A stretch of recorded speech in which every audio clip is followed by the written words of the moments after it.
We will now come to order. The chair recognizes himself for 5 minutes for an opening statement. Good afternoon, everyone, and welcome to today's hearing of the Subcommittee on Oversight and Investigations. We are here today to discuss a very serious problem, one that the Biden administration and the previously Democratic-controlled Congress have avoided talking about for the last 2 years. Earlier this year, the Congressional Budget Office, CBO, predicted a federal budget deficit of $1.4 trillion for 2023. And unfortunately, CBO now projects a cumulative deficit of $3.1 trillion over the next 10 years. That's right, folks. That's $3.1 trillion with a T of real American taxpayer dollars. Of course, numerous factors impact the federal budget outlook, but one thing is certain. Over the past 2 years, your federal government has been spending taxpayers' dollars like it was monopoly money. Last Congress, the Democratic majority rammed through several massive spending bills, such as the Infrastructure Investment and Jobs Act, the Creating Helpful Incentives to Produce Semiconductors and Science Act, and the so-called Inflation Reduction Act. While couched as measures to upgrade American infrastructure or boost international competitiveness, in reality, these packages threw money at Democratic priorities and handed federal agencies unprecedented amounts of funding to disperse to pet projects. While this is all extremely disturbing, this unrestrained spending must end. My majority colleagues on this committee and I sent letters to several federal agencies requesting a full accounting of their use of these taxpayer funds, only one of the first steps in our oversight efforts for this Congress. The laws I previously mentioned authorized dozens of new programs and entrusted federal agencies to spend unprecedented sums of real American taxpayer money.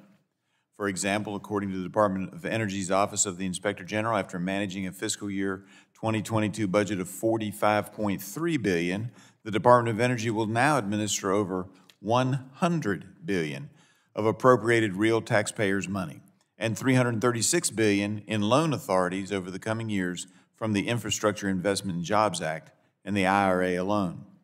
Exponential funding increases, expansion of previously troubled programs, and an explosion. Oh, my phone wants to talk to me. Or is that your phone? They're listening. Stay tuned for another hearing. For example, and $336 billion in loan authorities over the coming years from the Inflation Investment and Jobs Act and the IRA alone. Exponential funding increases, expansion of previously troubled programs, and an explosion of new ones certainly sound like a recipe for disaster. However, my Republican colleagues and I understand our constituents back home have sent us to Washington to protect their hard-earned American taxpayer dollars, and we intend to do just that. Today, we will hear from the heads of the agencies responsible for fighting fraud, waste, and abuse in federal programs. Our witnesses will help guide committee oversight efforts by highlighting important risk factors for mismanagement of federal funds and sharing lessons learned from their previous work. They will also share with us their upcoming plans for monitoring this massive spending tsunami. First, we welcome Inspector General Sean O'Donnell from the Environmental Protection Agency's Office of the Inspector General. Your office has noted that the EPA received, quote, the largest infrastructure appropriation in its history, end quote. So we are eager to hear more about challenges that accompany this rapid funding infusion. We are also joined by Inspector General Peggy Gustafson from the Department of Commerce's Office of the Inspector General.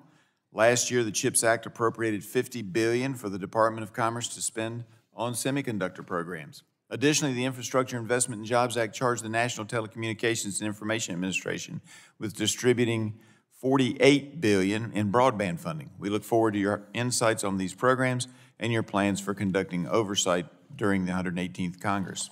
We also appreciate the opportunity to hear from the Department of Energy's Inspector General, Terry Donaldson. Over the past 2 years, the Department of Energy received billions of dollars across numerous offices to advance the Biden administration's clean energy agenda.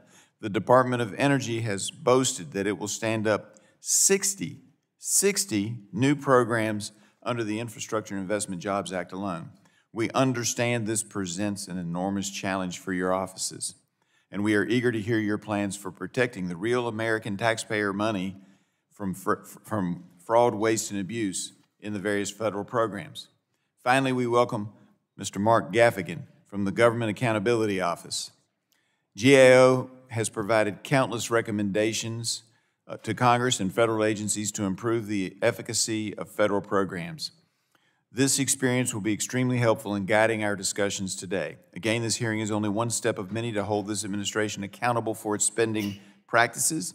I also hope this hearing will inform us in our efforts to collaborate with other inspectors general, and these productive conversations with our witnesses and their offices will continue. We all have a daunting task ahead, protecting real American taxpayer dollars, not monopoly money. I yield back. I now recognize the gentlewoman from Florida, Ms. Castor, for her 5-minute opening.